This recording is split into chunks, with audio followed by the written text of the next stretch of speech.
로마서 7장 12절부터 25절까지입니다. 로마서 7장 12절 시작. 이로 보건대 율법도 거룩하며 계명도 거룩하며 의로우며 선하도다. 그런즉 선한 것이 내게 사망이 되었느뇨? 그럴 수 없느니라. 오직 죄가 죄로 드러나기 위하여 선한 그것으로 말미암아 나를 죽게 만들었으니 이는 계명으로 말미암아 죄로 심히 죄되게 하려 함이니라. 우리가 율법은 신령한 줄 알거니와 나는 육신에 속하여 죄 아래 팔렸도다. 나의 행하는 것을 내가 알지 못하노니 곧 원하는 것은 행하지 아니하고 도리어 미워하는 그것을 함이라. 만일 내가 원치 아니하는 그것을 하면 내가 이로 율법에 선한 것을 시인하노니 이제는 이것을 행하는 자가 내가 아니요 내 속에 거하는 죄니라. 내 속 곧 내 육신에 선한 것이 거하지 아니하는 줄을 아노니 원함은 내게 있으나 선을 행하는 것은 없노라. 내가 원하는 바 선은 하지 아니하고 도리어 원치 아니하는 바 악은 행하는도다. 만일 내가 원치 아니하는 그것을 하면 이를 행하는 자가 내가 아니요 내 속에 거하는 죄니라. 그러므로 내가 한 법을 깨달았노니 곧 선을 행하기 원하는 나에게 악이 함께 있는 것이로다. 내 속사람으로는 하나님의 법을 즐거워하되 내 지체 속에서 한 다른 법이 내 마음의 법과 싸워 내 지체 속에 있는 죄의 법 아래로 나를 사로잡아오는 것을 보는도다. 오라, 나는 공고한 사람이로다. 이 사망의 몸에서 누가 나를 건져내랴. 우리 주 예수 그리스도로 말미암아 하나님께 감사하리로다. 그런즉 내 자신이 마음으로는 하나님의 법을 육신으로는 죄의 법을 섬기노라. 아멘. 14절 15절에 보면 우리가 율법은 신령한 줄 알거니와 나는 육신에 속하여 죄 아래 팔렸도다. 나의 행하는 것을 내가 알지 못하노니 곧 원하는 이것은 행하지 아니하고 도리어 미워하는 그것을 함이라. 율법에 대해서 지금 말씀하고 또 우리 속에 거하는 죄에 대해서 지금 말씀하고 있습니다. 오늘은 속사람에 대해서, 겉사람과 속사람에 대해서 말씀을 드리고자 합니다.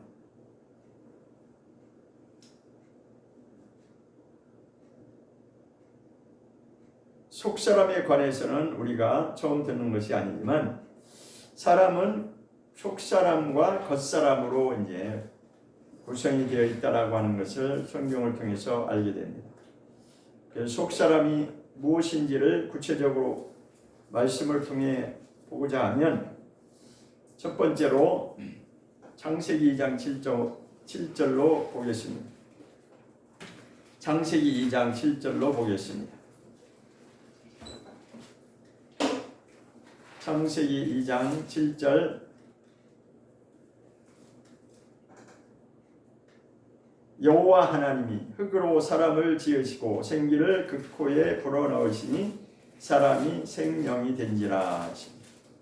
7절 한 절 속에 두 가지를 말씀하고 있습니다. 하나는 흙으로 지으신 것과 후반절에는 생기를 불어넣으셨다. 그래서 사람이 영적인 존재가 되었다라고 하는 것을 말씀하고 있습니다.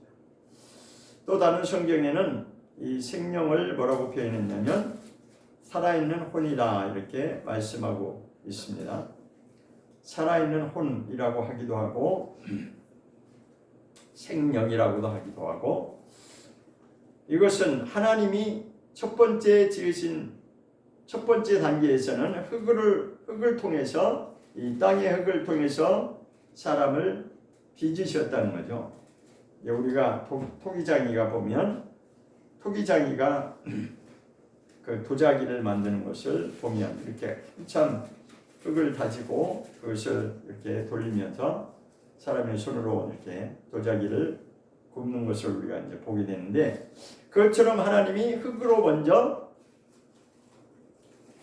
사람을 먼저 이제 지으셨어요. 그런데 그것이 생명체는 아니고 그 속에 생기를, 하나님의 생기가 그 코에 들어가니까 비로소 하나님의 형상을 닮은 영적인 존재가 되었다는 것이죠. 그래서 여기는 이 창세기 2장 7절 한 절에 겉사람과 속사람이 동시에 이제 표현되어 있습니다. 흙으로 사람을 빚으신 것은 겉사람을 말하는 것이고, 생기를 그 코에 불어넣으신 것은 그것이 바로 영적인 존재로 살아가는 속사람이라고 하는 것을 말씀하고 있는 것입니다.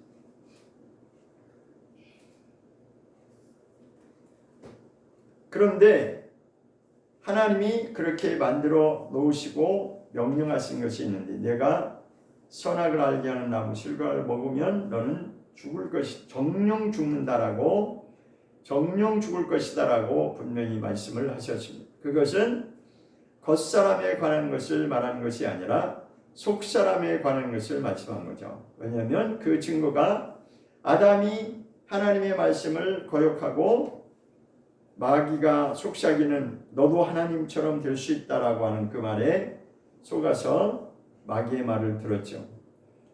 그래서 그 순간에 그는 죽어서 없어진 것이 아니었죠.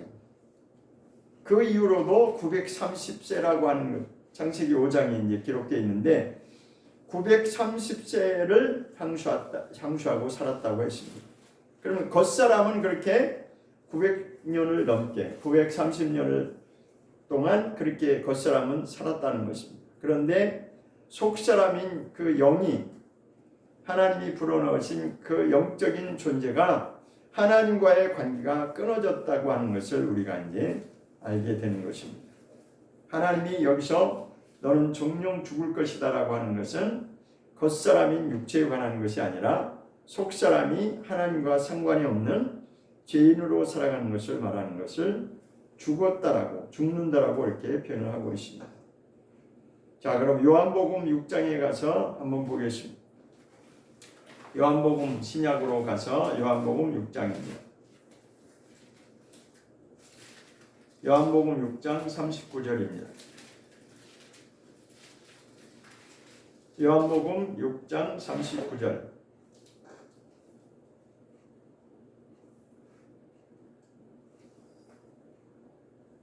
시작. 나를 보내신 이의 뜻을 행하려 함이니라. 나를 보내신 이의 뜻은 내게 주신 자 중에 내가 하나도 잃어버리지 아니하고 마지막 날에 다시 살리는 이것이니라. 다시 한번. 나를 보내신 이의 뜻을 행하려 함이니라. 나를 보내신 이의 뜻은 내게 주신 자 중에 내가 하나도 잃어버리지 아니하고 마지막 날에 다시 살리는 이것이다 라고 말씀하고 있습니다.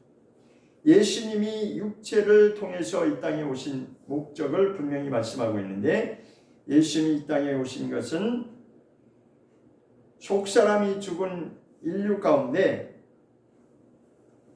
살릴 자가 있다는 거죠. 그런데 여기서는 뭐라고 되어 있냐면 내게 주신 자 중에, 내가 이렇게 말씀합니다. 내게 주신 자가 있다는 거지. 그러니까 예수님이 다른 말씀에도 하나님이 내게 보내주시지 않으면 올 자가 없다, 그런 말씀을 하셨어요. 그러니까 모두가 다 우리는 이 땅에 태어날 때부터 죽은 자로 태어나는 것이, 속사람이 죽었다는 거예요. 속사람이 죽은 자로 육체의 혈과 육을 통해서 이 땅에 태어난 자들입니다. 그런데 이제는 예수님이 오신 목적은 그 중에서 하나님이 예수께로 보내주신 자가 있는데 그런 자들을 잃어버리지 아니하고 마지막 날에 다시 살리는 것이 하나님의 뜻이다라고 말씀하고 있습니다. 그러니까 마지막 날이라고 하는 것은 미래를 여부하고 있죠. 앞으로 예수님이 그 뜻을 완성할 것을 말씀하고 있습니다.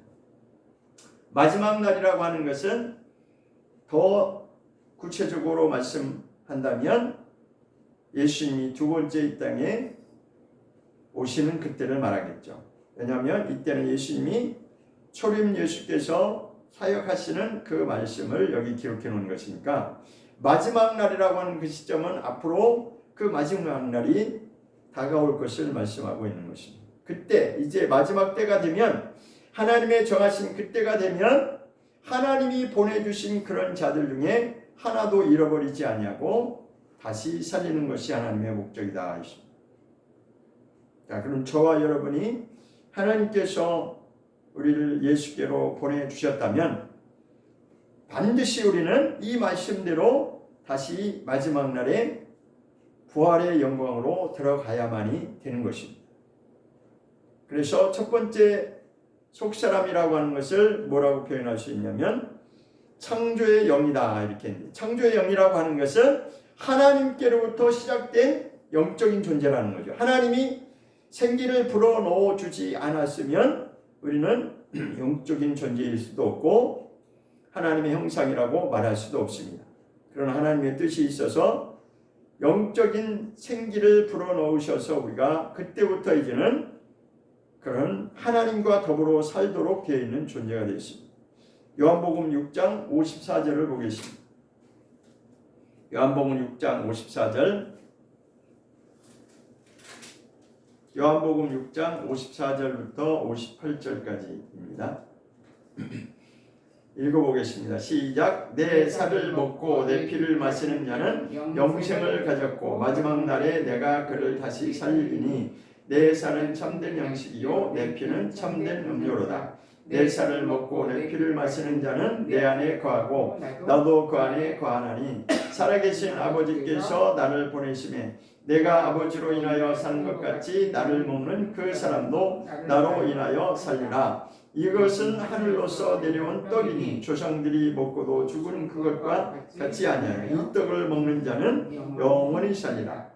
이 말씀은 예수께서 가버나움 회당에 가르치실 때 하였느니라. 자, 이 말씀을 문자 그대로 보면 어떤 오해를 할 수 있냐면 내 살을 먹는다 돼 있죠. 그리고 내 피를 마신다 이렇게 있습니다. 그러니까 예수님의 살과 예수님의 피를 먹는다라고 여기 표현되어 있는데 이것을 오해할 수도 있는 것입니다. 실제로 이 육신의 한계에 있는 사람들은 이것을 뭐라고 말하냐면 사람이 사람을 어떻게, 그러니까 예수님도 육체로 오셨기 때문에 예수님의 살을 먹는다 하면 굉장히 큰 오해가 될 수 있죠. 근데 예수님의 살을 먹는다고 하는 것은 말씀을 먹는다고 하는 걸 이렇게 표현한 거죠. 그러니까 하나님이 예수께로 보내주신 자가 어떻게 살아야 되냐면 예수님의 살을 먹어야 되고 예수님의 피를 먹어야 우리가 영생을 준비할 수 있는 것입니다. 예수님의 살과 피는 우리가 말씀을 통해서 그렇게 하나님께로 돌아가는 삶을 말하는 것이죠. 그리고 우리의 죄값을 예수님의 피로 담당하셨기 때문에 그 피를 의지하는 것을 말하는 것입니다. 그러니까 그렇게 54절에 말씀한 것처럼 내 살을 먹고 내 피를 마시는 자는 영생을 가졌고 마지막 날에 하나님이 그를 다시 살리신다는 것입니다. 그런 자들을 살린다는 것입니다. 그런데 겉사람과 속사람은 먹는 양식이 다르죠. 그래서 예수님도 그렇게 말씀하셨습니다. 사람이 떡으로만 사는 것이 아니다 라고 해서 마태복음 4장 한번 보겠습니다. 마태복음 4장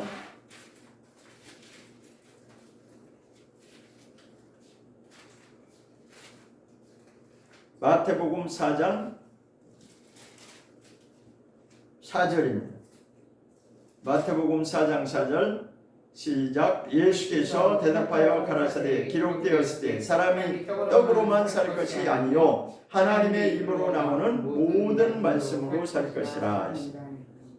모든 말씀이라고 그랬어요. 하나님이 명하신 말씀이 부분적이 아니라 모든 말씀으로 그것을 양식으로 삼아야 된다는 것입니다. 여기도 두 가지를 말씀하고 있습니다. 한 가지는 육신의 사람을 말하고 하나는 속사람을 말하고 있는 것입니다.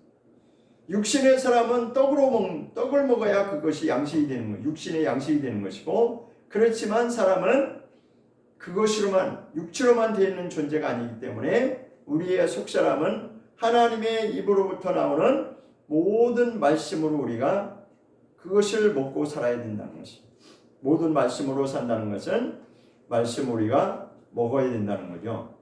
말씀을 먹는 것이 입으로 먹는 것이 아니라 부지런히 성경을 닮아가려고 말씀대로 그것을 사모하고 말씀을 또 읽고 말씀을 또 읽고 끊임없이 그 말씀을 가까이 하는 것을 말씀하는 거죠.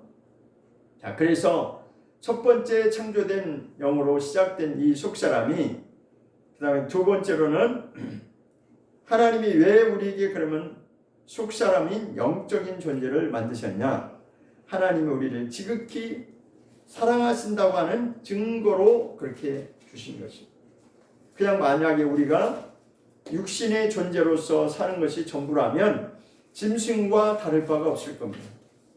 흙으로 빚어놓은 이 인간이 그냥 다른 짐승들처럼 그렇게 육신의 수완만 살고 끝난다면 그냥 우리도 짐승일 수밖에 없어요. 짐승과 별반 다를 것이 없어요. 그냥 육신의 본성대로 살아가도록 되어 있는 것입니다.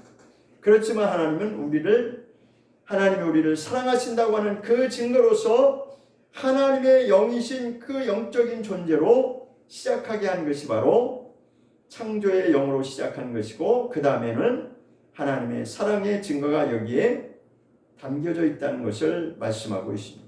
그러므로 우리가 하나님의 사랑으로 존재한다고 하는 것을, 이것을 알고 출발하는 것 자체가 이제 우리에게 복된 것이라고 성경은 분명히 말씀하고 있습니다. 그런데 시편 1편에서는 1장에 뭐라고 말씀하냐? 복 있는 사람은 해서 복을 말하고 있습니다. 시편 1장 1절 보겠습니다. 1절과 2절을 보겠습니다. 시편 1장 1절과 2절 시작. 복 있는 사람은 악인의 길을 쫓지 아니하며 죄인의 길에 서지 아니하며 오만한 자의 자리에 앉지 아니하고 오직 여호와의 율법을 즐거워하여 그 율법을 주야로 묵상하는 자로다 했습니다. 자, 복 있는 사람은 이렇게 말씀하고 있습니다. 복 있는 사람이라고 하는 것은 영생의 복을 말하는 거죠. 복 있는 사람은 해서 이 땅의 복을 말하는 것이 아니라 본래 창조할 때부터 하나님이 하나님의 형상의 영적인 존재로 창조할 때부터 하나님의 복을 주시기로 작정된 것이 있는데, 그것이 바로 영생을 받기로 되어 있는 그 복을 말합니다. 그 복이 있는 사람은 그 복을 받을 수 있는, 받기로 하나님이 부르신 그런 자들은 어떻게 살아야 되냐? 악인의 길을 쫓지 아니하고 죄인의 길에 서지 아니하고 오만한 자리에 앉지 아니하고 해서 세상 사람과 같은 그런 방법으로 살면 안 된다는 것입니다. 반대로 이제 2절에서는 그럼 어떻게 살아야 되느냐? 2절 시작. 오직 여호와의 율법을 즐거워하여 그 율법을 주야로 묵상하는 자다라고 말씀하고 있습니다. 율법이라고 하는 것을 다른 말로 표현한다면 하나님이 주신 모든 말씀을 말하는 거죠. 아까 마태복음 4장 4절에서도 예수님이 직접 하신 말씀이 있는데, 사람이 떡으로만 사는 것이 아니라 하나님의 입으로부터 나오는 모든 말씀으로 살 것이다 라고 했습니다. 하나님의 입으로 나오는 모든 말씀은 신구약 전체를 다 통틀어서 다 해당하는 것입니다. 이때 당시에 예수님이 직접 하시는 이 말씀을 주실 그때 시점으로 보면 아시겠지만, 예수님이 이 말씀을 하시는 그 시점에서는 신약 성경이 완성되지 않았을 때입니다. 신약 성경은 언제 완성됐냐? 예수님이 부활 승천하시고 한참 뒤에 나중에 생겼어요. 그렇기 때문에 이때 사람이 떡으로만 살 것이 아니고 하나님의 입으로 나온 모든 말씀으로 산다라고 하는 이 말씀은 구약 성경을 다 포함하고 있는 말씀이라는 것을 우리가 분명히 알 수 있습니다. 이것은 신명기의 말씀과 동일한 말씀. 신명기 8장을 보겠습니다.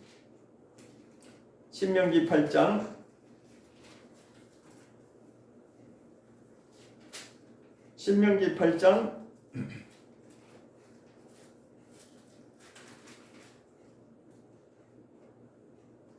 3절을 보겠습니다. 신명기 8장 3절 시작. 너를 낮추시며 너로 줄이게 하시며 너도 알지 못하며 내 열조도 알지 못하던 만나를 내게 먹이신 것은 사람이 떡으로만 사는 것이 아니요 여호와의 입에서 나오는 모든 말씀으로 사는 줄을 너로 알게 하려 하심이라 하였습니다. 이 신명기 8장 3절 말씀을 예수님께서 마태복음 4장 4절에서 그대로 인용하는 것입니다. 그렇기 때문에 분명히 예수님도 우리가 살아가는 것은 육신의 떡의 양식으로만 살아가는 것이 아니라 또한 다른 떡이 있는데 그것은 요한복음에서 생명의 떡이다라고 말씀하셨죠. 그 생명의 떡은 하나님이 주신 모든 말씀, 즉 구약으로부터 시작해서 신약까지 모든 성경에 기록된 말씀을 다 우리가 받고 그 말씀대로 우리가 살아가야 되는 것입니다. 자, 그런데 오늘날 이 성경을 율법과 복음으로 나누어서 이렇게 설명하는 경우가 있는데 그렇지 않습니다. 사실은 우리가 복음을 제대로 깨달으면, 복음이 무엇인지를 제대로 깨달으면 구약의 전체 모든 말씀까지도 우리가 크게 의미를 부여하고 그 말씀대로 우리가 살아가려고 하는 것이 정상입니다. 그런데 혹자는 우리는 이 시대에 태어났기 때문에 이 시대에 발맞춰서 현대인에 맞게 그렇게 사는 것이 맞다라고 그렇게 말하는데 그렇지 않습니다. 시대는 변해도 하나님의 말씀은 그때나 지금이나 바뀐 적이 없습니다. 율법이 필요 없어서 복음을 주신 것이 아니에요. 율법이 필요 없기 때문에 이제는 시대가 바뀌었으니까 자 이제는 니네가 복음을 내가 줄 테니까 복음으로만 살아라, 그 뜻이 아니에요. 원래 사실은 우리가 성경을 정확하게 알면 아브라함을 부를 때부터 그는 복음을 받았다라고 성경은 말씀하고 있습니다. 구약의 말씀도 사실은 복음이에요. 복음. 복음이 뭐냐? 하나님의 말씀대로 내가 순종해서 살아나는 것. 왜 살아나는 것이 우리가 필요해요? 다 죽은 자이기 때문에. 이미 아담 한 사람으로 인해서 모든 인류는 죽은 자로, 속사람이 죽은 상태로 태어날 수밖에 없기 때문에 너의 속사람을 하나님의 말씀으로 다시 회복시키고 살아나라는 것입니다. 이것이 바로 영생의 길을 가는 것이에요. 그런데 우리는 이것을 현대인에 정말 맞게 그것을 풀어서 이제 우리는 예수님 믿으면 다 천국에 간다라고 그렇게 자신 있게 말하는 사람도 있는데 그것은 사람의 기준입니다. 하나님의 말씀은 반드시 훈련을 통해서 하나님께로 나가게 되어 있어요. 우리는 그 훈련이 통과되지 않으면, 그 훈련을 통해 가지 않으면 우리의 이 죽은 영이 하나님의 말씀으로 살아가는 것은 그렇게 간단한 것이 아니죠, 사실. 자, 그 다음에 세 번째로 보겠습니다. 세 번째 속사람은 대화의 영이다 이렇게 이제 표현을 하는데, 대화한다고 하는 것은 하나님과 대화한다는 뜻이에요. 하나님과 사귄다는 뜻이에요. 욥기서 32장을 보겠습니다. 욥기서 32장.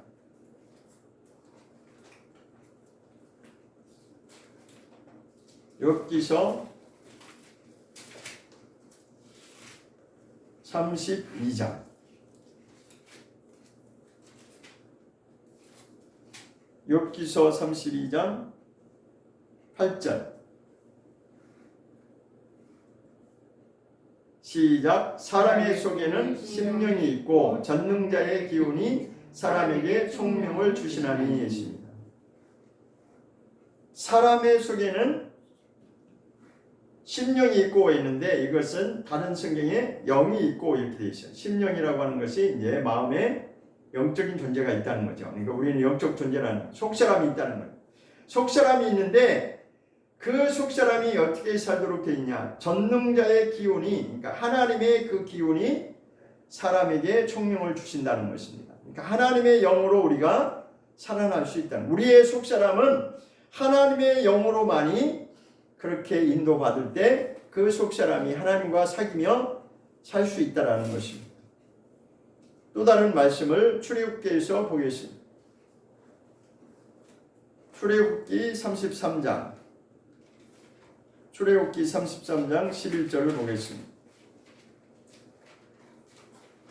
출애굽기 33장 11절입니다.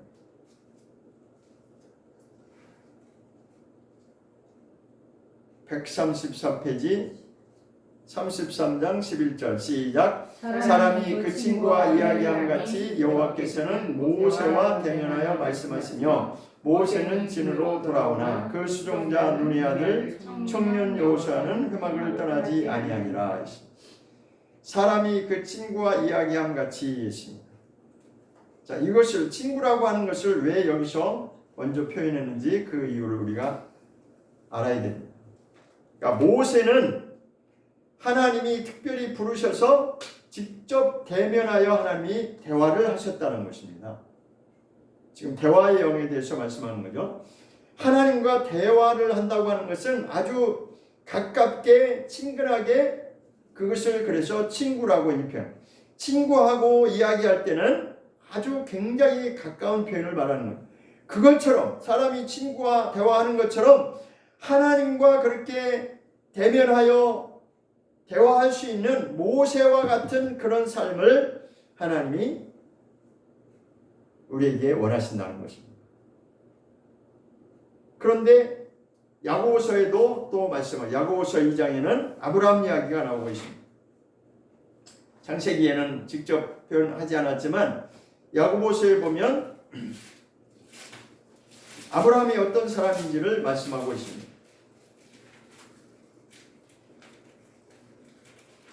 야고보서 2장 아브라함을 하나님의 친구라고 표현하고 있습니다. 아브라함은 하나님의 친구로 살았다는 것이죠. 야고보서 2장 3절 시작. 너희가 아름다운 옷을 입은 자를 돌아보아 가로되 여기 좋은 자리에 앉으셔서 하고 또 가난한 자리에 이르되 너는 거기 있었든지 내 발대판상에 아예 앉으라. 죄송합니다. 3절이 아니라 23절. 죄송합니다. 잘못 봤네요. 23절. 내가 왜 이런 말씀이 나오나 했더만 다른 구절에는 23절입니다. 시작. 이에 경에 이른바 아브라함이 하나님을 믿으니 이것을 의로 여기셨다는 말씀이 응하였고 그는 하나님의 벗이라 칭함을 받았나니 했습니다. 그 하나님의 친구라는 말이 여기 없죠. 하나님의 벗이라고 표현했습니다. 우리 벗이라고 하면 친구라는 거 누구나 알죠. 그러니까 하나님의 친구로 살았다는 거 누가? 아브라함이. 언제부터? 아브라함이 하나님을 믿는 그것이 하나님을 믿고 신뢰하는 그것을 하나님이 의롭다라고 여김을 받으셨다는 거예요. 하나님을 믿는 순간에 하나님이 의롭다라고 하는 그 말씀을 이루어졌는데 그 다음에 그는 어떻게 살았느냐? 그 말씀 하나님이 아브라함을 의롭다라고 인정해 주시는 그 말씀이 이루어지는 순간부터 이제는 그가 아브라함이 하나님의 친구로 살아갔다는 것입니다. 하나님의 벗이라 칭함을 받았나니. 그런데 우리는 보통 이런 말씀들을 읽으면 저도 그렇고 마찬가지로 성경을 읽을 때 어떻게 어느 수준에서 이해를 하고 끝나냐면 아브라함은 좀 특별한 사람이지 그렇게 이해를 하죠. 또 모세도 마찬가지로 모세는 특별한 사람이니까 그럴 수 있지. 그런데요, 우리가 모세와 같이 될 수 있다라고 하는 그것을 말하는 것이 아니라 아브라함과 같이 똑같이 될 수 있다는 그걸 말하는 것이 아니라 하나님이 원하시는 것은 그 수준에까지 돌아오기를 원한다는 것입니다. 아브라함처럼 모세와 우리가 똑같이 될 수는 없지만 성경이 원하는 그 뜻은 그 수준까지 하나님은 우리를 회복시켜 주시기를 원하는 것입니다. 사실. 그런데 성경을 알면 그것이 안타까운 것입니다. 왜 우리는 안 될까? 근데 진정으로 사모하는 자들은 그런 사모함이 있어요. 성경엔 분명히 이런 사람들이 있는데 왜 우리는 안 될까? 그런 고민을 해야 돼요, 사실.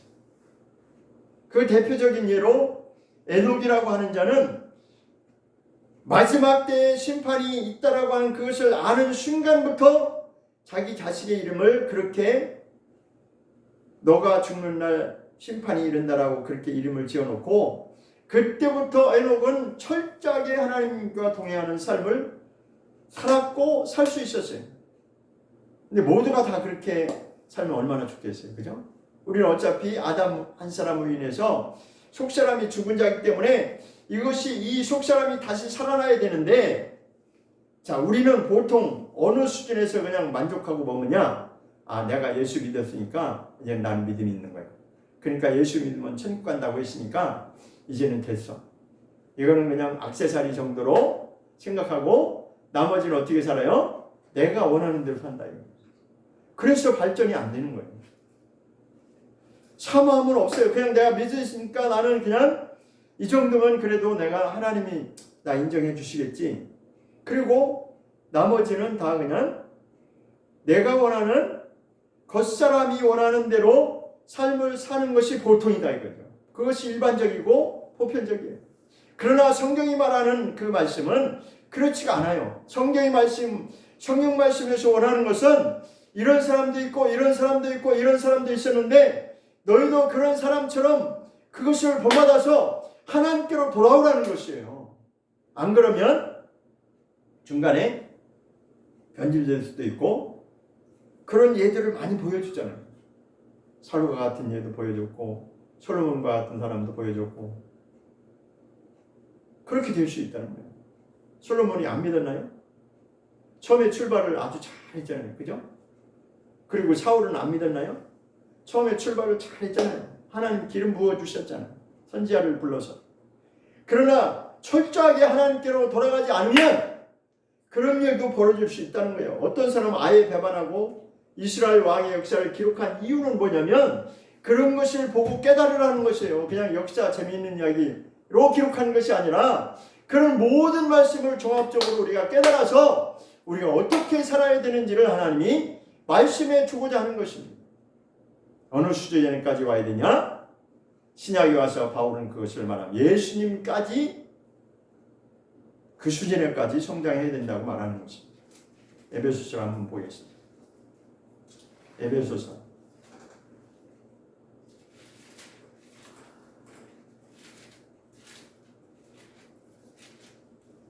에베소서 보겠습니다. 에베소서 4장 15절입니다. 에베소서 4장 15절 시작. 오직 사랑 안에서 참된 것을 하여 범사에 그에게까지 자랄지라. 그는 머리니 곧 그리스도라. 이 말씀을 정확하게 이해를 하시고 머리에서부터 머리에만 있는 것이 아니라 이 가슴으로 지난번에 말씀한 것처럼 가슴에서 이제는 더 이 장부에까지 아주 뿌리를 내려서 심어야 됩니다. 그것이 말씀을 먹는 거예요. 15절이고 오직 사랑 안에서 하나님의 사랑 안에서 또 다른 말은 그리스도의 사랑 안에서 참된 것을 하여 참된 것을 한다고 하는 것은 하나님이 선하게 여기시는 선한 길을 가라는 거죠. 왜냐하면 우리는 선악과를 먹는 그 순간에 우리 인간에는 죄가 들어왔어요. 그래서 선을 택할 것인지 악을 택할 것인지 그 갈림길에 우리가 지금 사는 거예요. 항상 그 선택의 기로에서 우리는 살아가는 거죠. 그렇기 때문에 우리는 항상 하나님이 원하시는 선을 택하는 자로 진실된 자로 그렇게 살아가야 된다는 거예요. 참된 것을 하여 범사에 그에게까지 자랄지라. 그럼 그가 누구예요? 그것도 여기 설명했죠. 그는 누구냐? 그리스도라고 분명히 답을 주고 있습니다. 그럼 우리가 범사에 우리의 모든 삶을 통해서 우리의 살아가는 모든 삶을 통해서 누구의 수준까지 살아가야 성장해야 된다고 그랬어요? 예수님의 수준까지 그렇게 살아가야 된다고 하는 것을 분명히 여기서 말씀하고 있습니다. 그러니까 우리의 목표는 그렇게 되고 안 되고는 나중 이야기지만 어쨌든 성경이 원하는 것은 그렇다는 것입니다. 그 순회까지 우리가 가려고 몸부림을 치면서 모든 삶을 그렇게 살아가야 되는데 근데 대부분의 사람은 거기에 관심이 있기보다는 그냥 내가 믿고 천국 간다고 하는 그 수준에서 만족하잖아요. 근데 하나님이 원하시는 건 그게 아니야. 하나님이 원하시는 그것과 그 수준과 우리가 기대하는 그 기대치와 달라요. 너무 달라. 그러다 보니까 너무 이 거리가 멀잖아요. 그렇기 때문에 우리는 아브라함과 같이 그렇게 하나님과 사귀면서 살 수 있는 그런 속사람으로 살아갈 수 있는, 하나님과 대화할 수 있는 그런 수준으로 갈 수 있기를 우리는 소망해야 됩니다. 그 다음에 네 번째로는 속사람은 뿌리와 같은 근본이라는 것입니다. 뿌리의 영이라는 것입니다. 자, 나무가 있는데 나무가 보면 잎이 떨어지고 가지가 꺾이고 해도 그 뿌리만 살아서 보존되면 거기서 다시 싹이 올라오듯이 이 속사람이라고 하는 영적인 존재는 뿌리와 같은 역할을 한다는 거예요. 그 영적인 존재가 정말 살아난다면 얼마든지 소망은 있다는, 고린도전서 15장을 보겠습니다. 고린도전서 15장 50절을 보겠습니다. 고린도전서 15장 50절.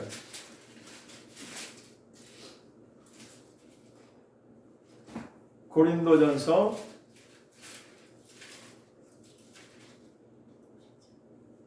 15장 50절 시작. 형제들아 내가 이것을 말하노니 혈과 육은 하나님 나라를 유업으로 받을 수 없고 또한 썩은 것은 썩지 아니할 것을 유업으로 받지 못하느니라. 그런데 이것이 비밀이라고 51절에 말하고 있어요. 비밀을 말하노니 이렇게 되어 있죠. 그럼 어떤 자들이 부활에 이르냐? 타고난 그 혈과 육을 가지고는 안 되니까 우리의 속사람이 하나님께로 돌아가서 회복되어져서 그 영적인 회복과 그 생명으로 인해서 그 분량이 얼마만큼 성장했느냐에 따라서 그 부활의 영광이 달라진다는 거죠. 혈과 육은 우리가 모두가 공통상으로 조상의 그 혈통을 따라서 태어난 이 겉사람을 말하는 거예요. 이 혈과 육으로 태어난 우리가 이것 가지고는 하나님 나라를 받을 수 없다. 부활에 이를 수 없다는 거예요. 그렇기 때문에 속사람으로 우리가 회복되어야 된다는 것입니다. 우리의 인생의 근본이 되는 뿌리와 같은 이 영적인 존재, 속사람이 회복하는 데 집중을 하고 우리가 그렇게 살아가야 됩니다. 그것이 아니라 믿는 수준에서 그냥 머물러 있고 나머지는 육체가 원하는 대로 살아간다면 그것은 하나님의 뜻이라고 말할 수 없는 것입니다. 자, 그럼 다섯 번째로 또 말씀을 보겠습니다. 갈라디아서 5장 16절을 보겠습니다. 갈라디아서 5장 16절. 어려운 말씀이 아닙니다. 우리 다 알고 있는 말씀이죠. 갈라디아서 5장 16절. 갈라디아서 5장 16절을 보겠습니다. 308페이지 시작. 내가 이르노니 너희는 성령을 쫓아 행하라. 그리하면 육체의 욕심을 이루지 아니하리라. 여기도 두 가지로 지금 양면성을 두 가지를, 하나는 성령을 쫓아 사는 그 삶을 말하는 것이고 하나는 육체의 욕심을 말하는 거죠. 왜 두 가지로 말해요? 사람은 그렇게 겉사람과 속사람으로 구성되어 있기 때문에 성령을 쫓는다고 하는 것은 성령을 따라서 성령께 순종해서 살아가는 거죠. 그러니까 성령을 따라 산다고 하는 것은 속사람이 그렇게 하나님께로 돌아가는 삶을 산다는 것입니다. 왜 성령을 따라서 살아야 되냐? 순종하며 살아야 되냐? 안 그러면 뒤에가 답인 것입니다. 육체의 욕심을 이루지 아니하는 건 반대로 그렇게 살지 않으면 육체의 욕심대로 갈 수밖에 없다는 거예요. 육체의 욕심대로 누구나 다 살 수밖에 없는 존재가 이 겉사람을 가지고 있기 때문에 육체라고 하는 이 혈과 육으로 태어난 이 육체의 겉사람을 누구나 가지고 있기 때문에 그 영적인 싸움에서 성령을 따라 순종하는 삶이 이루어지지 않으면 그도 역시 마찬가지로 육체의 욕심을 이루는 삶이 될 수밖에 없다는 거죠. 반대로 육체의 욕심을 이루지 아니하고 하나님의 뜻을 이루려고 사는 자는 성령의 인도하심을 따라서 살아야지만이 그게 그렇게 될 수 있다는 거예요. 그래서 속사람은 하나님의 말씀대로 사는 걸 원한다. 그런데 우리는 마음이 원하지만 우리의 현실은 그렇지 못할 때가 너무 많잖아요. 그러니까 성령은 우리 속사람에게 임했는데 여전히 이 겉사람인 육체가 육체의 소욕대로 살아가기를 자꾸만 우리를 발목 잡는 것입니다. 그래서 여기서 말씀합니다. 성령을 따라 행해야 된다. 그래서 16절부터 24절까지 내용은 성령의 소욕을 따라서 사는 자와 육체의 소욕을 따라 사는 자는 두 가지를 말하고 있는 것입니다. 성령의 소욕을 따라 사는 자는 성령의 열매를 맺을 수 있지만 성령의 소욕을 따라서 성령을 따라 살지 않으면 성령의 열매는 맺을 수가 없어요. 맺어질 수가 없다는 것을 지금 말씀하고자 하는 것입니다.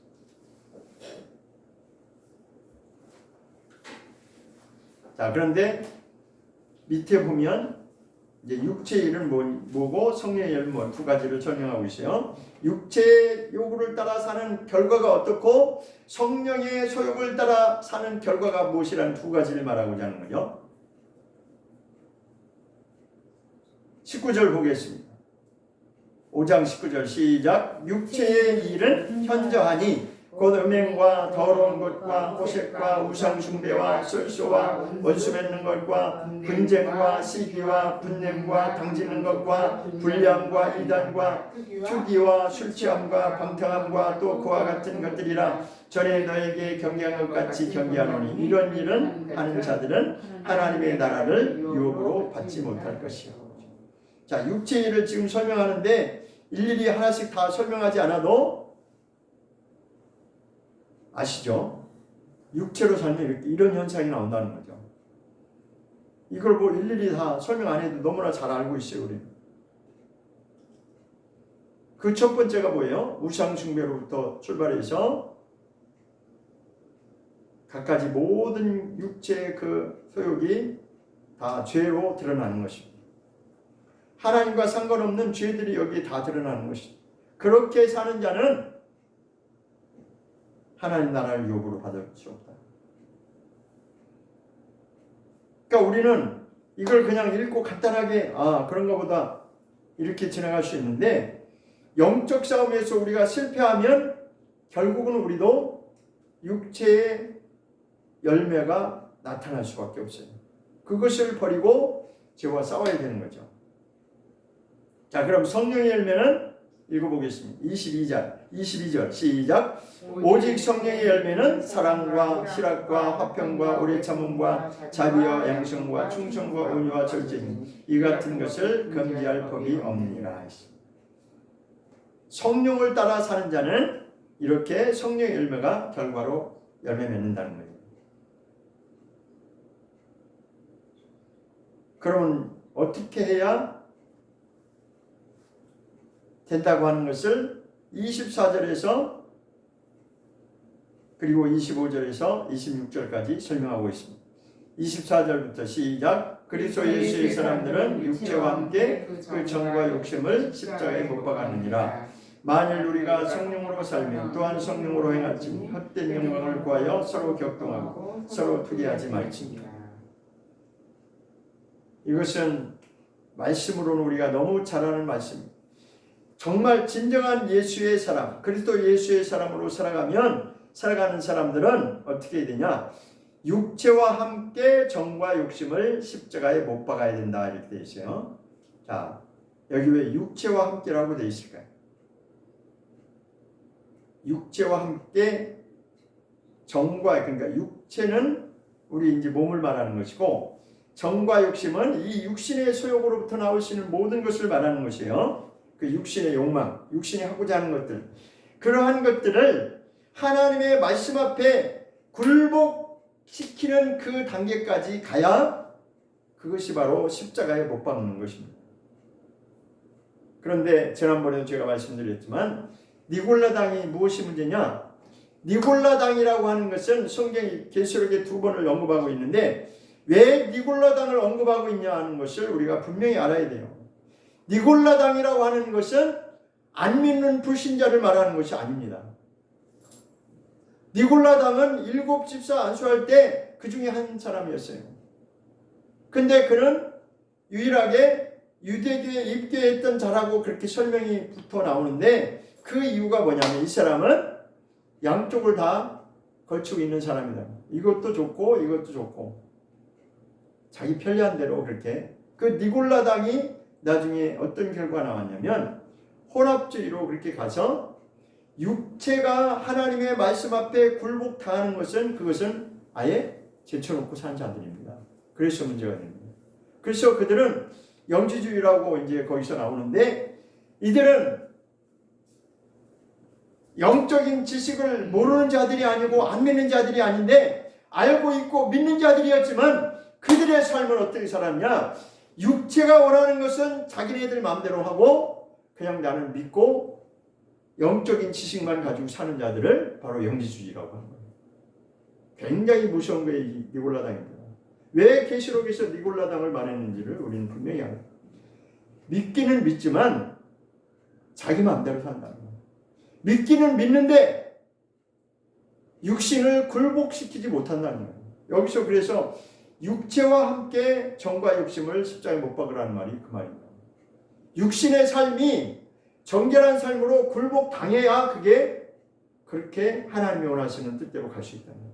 안 그러면 그러니까 현대판 지금 그리스도인들 제가 표현하는 거예요. 현대판 그리스도인들이 문제가 뭐냐?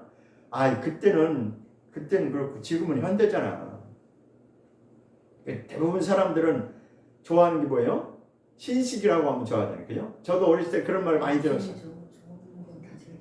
응? 신식이니까 이게 좋은 거야. 근데 제가 인생을 요만큼 여기까지 요만큼 살고 느껴보니까 뭐냐면 현대판 현대식이라고 다 좋은 게 아니더라고요. 알고 보니까 성경을 몰랐을 때는 나도 그런 줄 알았는데 성경을 제대로 눈을 뜨고 보니까 현대식이 다 좋은 게 아니에요. 물론 유익한 것도 많아요. 옛날에 없던 거 많이 편리한 것들 많이 있죠.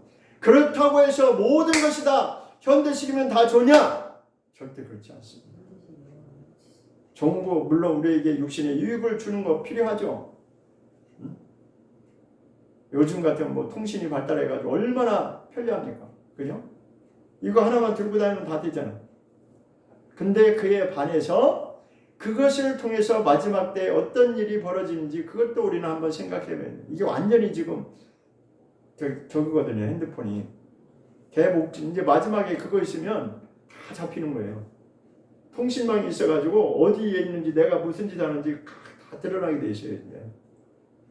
어쨌든 그거는 이제 물질적인 부분인데, 그러니까 우리는 현대식이라고 해서 무조건 따르는 것이 아니라, 그러면 성경도 그런 식으로 풀어가지고 구약 때는 그랬지만 신약이니까 오늘은 그건 아니야 이렇게 풀어버리면 안 된다 이거예요. 신구약 통틀어서 모든 하나님의 말씀을 우리가 종합적으로 보고 그 말씀이 의미하는 뜻이 무엇인지를 그 마지막 목적지를 향해서 우리가 가는 것이 목적입니다.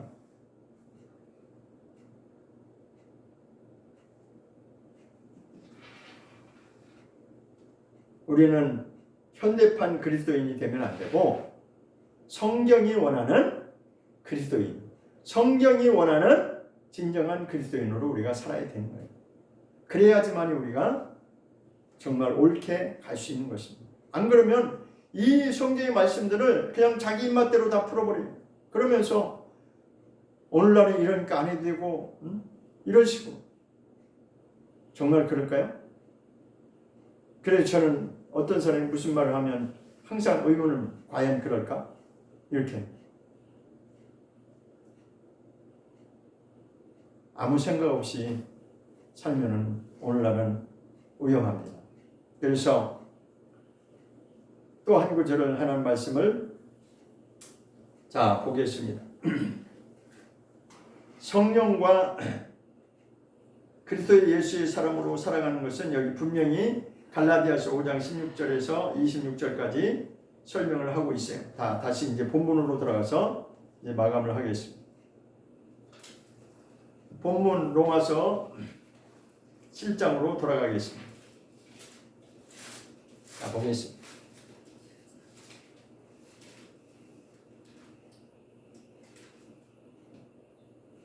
지금 설명하고자 하는 것이 뭐냐면 영적 싸움에서 반드시 이겨야만이 된다라고 하는 거예요. 영적 싸움에서 그냥 믿기만 하면 되는 것이 아니라 16절 한번 보겠습니다. 시작. 만일 내가 원치 아니하는 그것을 하면 내가 이로 율법에 선한 것을 시인하노니 있습니다. 지금 율법이 선한 것이다라고 여기 말씀하고 있죠. 이게 무슨 뜻이겠어요? 내가 내 마음으로는 내 속사람이잖아요. 내 속사람으로는 하나님의 말씀대로 살기를 원하는데 내가 원하지 않는 그것을 내가 그렇게 그런 삶을 행동으로 그렇게 살면 그것을 통해서 무엇을 내가 인정할 수밖에 없냐면 율법이 정말 선한 것이구나, 율법이 정말 우리에게 필요한 것이구나 라고 하는 것을 인정할 수밖에 없다는 뜻이에요. 율법이 필요 없는 것이 아니라 하나님의 율법이 그냥 폼으로 준 것이 아니라 오늘날 이 시대에도 여전히 하나님이 주신 그 율법은 반드시 우리의 삶에 필요하다고 하는 것을 내가 시인한다고 하는 내가 인정한다는 거예요. 아, 율법은 선한 것이다. 율법은 우리가 무시해서 되는 것이 아니라 율법은 구약시대만 있는 것이 아니라 그만큼 우리가 죄 가운데 살 수밖에 없는 존재라고 하는 것을 율법을 통해서 우리가 그것을 적나라하게 드러난다는 것입니다. 나의 삶이. 그러니까 율법이 없으면, 만약에 율법이 필요가 없다면 우리의 삶의 기준은 필요 없는 거예요. 그냥 나는 믿으니까 그냥 내 기준에서 내 마음대로 살면 되는 것입니다. 그것이 아니라는 것입니다. 왜 그래요? 17절 시작. 이제는 이것을 행하는 자가 내가 아니오 내 속에 무엇이 있다? 내 속에 죄가 있다라고 여전히 내 속에 여전히 죄가 거하고 있다는 것입니다. 자, 이건 바울이 기록한 말씀인데 바울과 같은 그런 훌륭한 사도라고 하는 자도 지금 이 고백을 하고 있어요. 그냥 믿기만 하는 대충 믿는 그런 자가 아니었어요. 바울은. 그런데도 이런 고백을 하고 있어요. 그만큼 인간이라고 하는 존재가 실상이 그렇다는 거예요. 본질적으로 들어가 보면 누구에게나 그게 다 있다는 것이죠. 그러니까 우리는 심각성을 느껴야 된다는 거예요. 근데 그런 심각성도 모르잖아요. 왜? 교회 나가니까. 나는 예수 믿으니까. 자기는 된 줄로 앉아요. 왜 그래요? 다 교회에서 그렇게 가르쳐 놨으니까 다 그렇게 알고 있는 거예요. 천만의 말씀이죠. 그럼 우리 믿는 자들의 다 삶이 그렇게 아주 아름답게 잘 살고 있나요? 그럼 자기를 놓고 돌아보면 되는 거예요. 그러니까 우리는 누구나 할 것 없이 믿는 자라 할지라도 여전히 우리의 속에는 죄성이 나오고 있다는 거죠. 18절 계속해서 시작. 내 속 곧 내 육신에 선한 것이 거하지 아니하는 줄을 원함은 내게 있으나 선을 향하는 것은 없다라고 하니까 육신의 겉사람도 있고 우리의 속사람도 있는데 항상 우리 속에서 이것이 충돌을 일으킨다는 것이에요. 내 마음으로는 원하고 있지만 내 속에 선한 것이 없다라고 하는 것을 인정할 수밖에 없다. 이 말씀을 예레미야 선지자가 이미 진단을 해놨어요. 한번 다시 보겠습니다. 예레미야 잘 알고 있는 말씀이요. 17장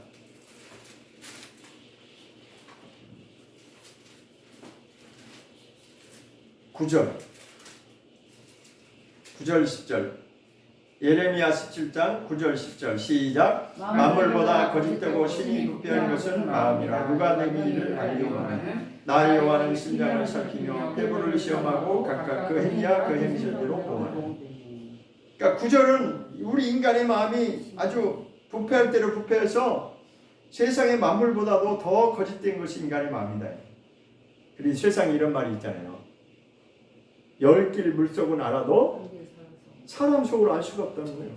그 정도로 이렇게 사람을 절대로 그렇게 사람의 마음은 간단하지가 않다는 거예요. 근데 우리는 그냥 나는 교회 나가는 사람이고 나는 예수 믿는 사람이니까 그래도 나는 괜찮은 사람인 줄 알고 천만의 말씀. 왜? 10절에서 말해요.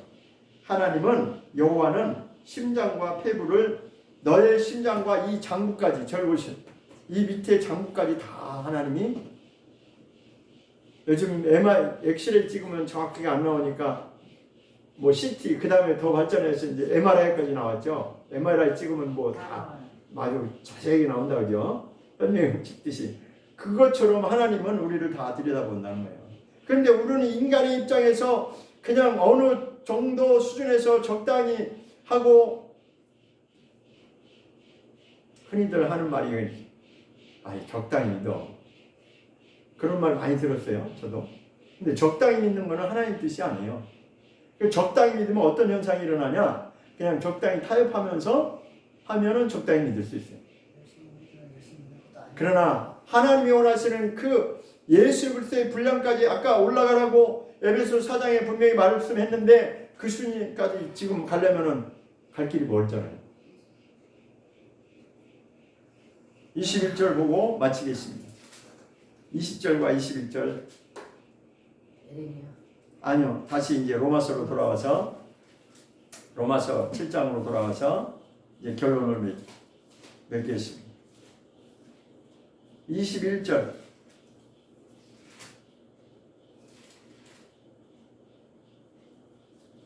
20절부터 읽어야 되겠네요. 20절부터 시작. 만일 내가 원치 아니하는 그것을 하면 이를 행하는 자가 내가 아니요 내 속에 거하는 죄니라. 아까도 또 나왔죠. 그러므로 내가 한 법을 깨달아오느니 곧 선을 행하기 원하는 나에게 악이 함께 있는 것이로다.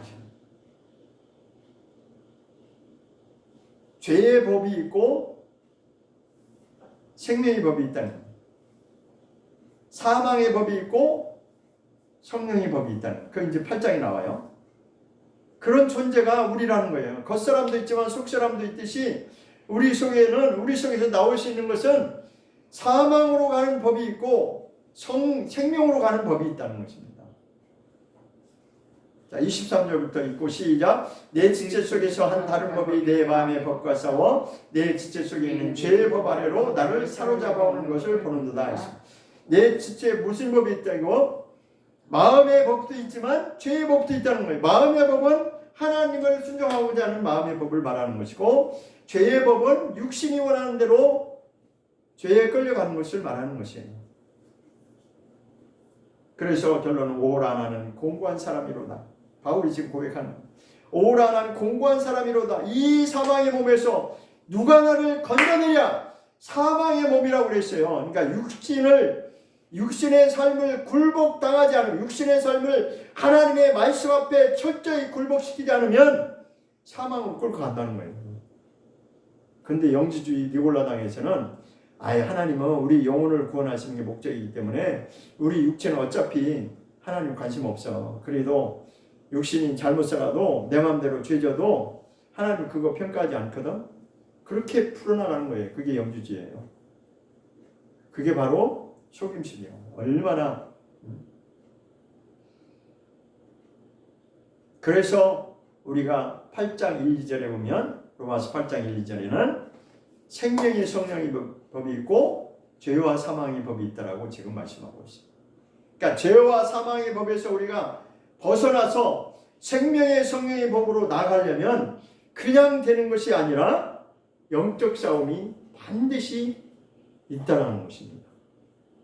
그냥 믿는 순간부터 우리가 천국 가기까지 그냥 되는 것이 아니라 믿는 순간부터 우리는 철저하게 하나님께로 돌이키는 그 말씀대로 살아가는 그것이 우리에게는 남아있는 것입니다. 그것이 바로 속사람의 존재하는 이유입니다. 기도하겠습니다.